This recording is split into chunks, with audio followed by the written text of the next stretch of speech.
नोकरी आहे पण करण्याची मानसिकता नाही आहे. सध्याची मानसिकता काय आहे? नोकरी आहे तो छोकरी आहे, ही जी मानसिकता आपल्या डोक्यामध्ये घुसलेली आहे.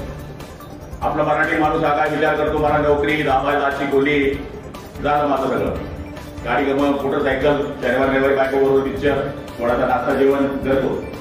ही आपली छोटीशी गरज आहे. पण आपल्या मनामध्ये हा विषय नसतो की मी नोकरी करणार नाही, नोकरी करायला लावेल.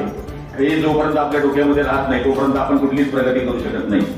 उन्हाळ्याच्या काळामध्ये पाहिलं की बिहारचा माणूस इकडे लसीचं दुकान चालवतो, आम्ही लसीचंही दुकान टाकलं. मी आणि माझा मित्र पीपी पाटील म्हणून होता, पाठ ठेला चालवला, हे सगळं केलं.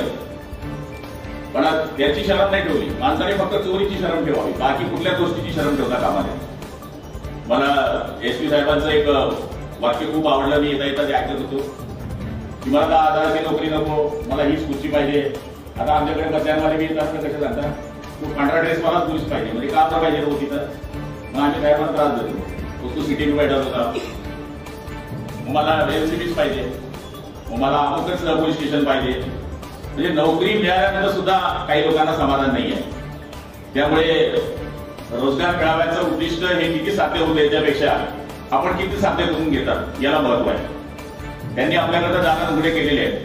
माझं म्हणणं कसं आहे, आपल्याला प्रवास करायचा असतो, जायचंय मालेगाव, जी गाडी भेटेल तिच्यात बसायचं. मग ती एखाद्या स्लो भेटेल, फास्ट भेटेल किंवा दर किलोमीटरला थांबणारी भेटेल, पण आपला प्रवास सुरू होईल. तसं नोकरीचा आहे, जो आज मिल गए उसको बैठ जाओ, नंतर संधी मिळाली की दुसरी गाडी भेट झाली का.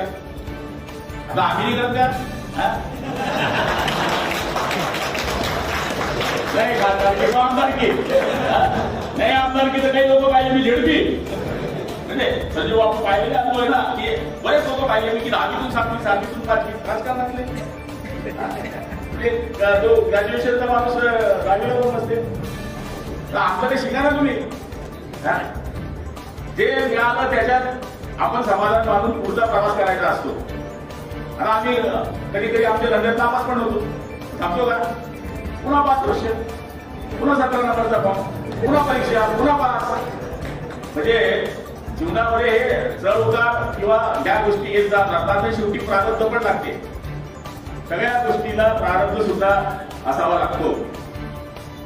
माझा मुलगा बीई मेकॅनिकल आहे, तो आम्ही याचे विकासचे भेटणार आहे. तो बीई मेकॅनिकल असल्यामुळे त्याला आम्ही एक छोटासा धंदा करून दिला. त्याला म्हणजे तू तुझ्या मागणीवर कर, आता तुला काय करायचंय. आता त्याच्याकडे 100 तुला काम करतात. तुम्ही म्हणा मग काय तो आमदाराचा पोरगा आहे असं नाही. दर शनिवारी हिशोब देतो मी त्याचा. दर शनिवारी राजकारणाच्या जागी आणि काम धंद्याच्या जागी. त्या जागी मला बाप दादा माझा खापर बंधुबा काय मालदार नव्हता आणि तो काय पुढारी नव्हता. मी हे केलंय, तू ते काय करणार आहे, तू वापरू नको माझं नाव.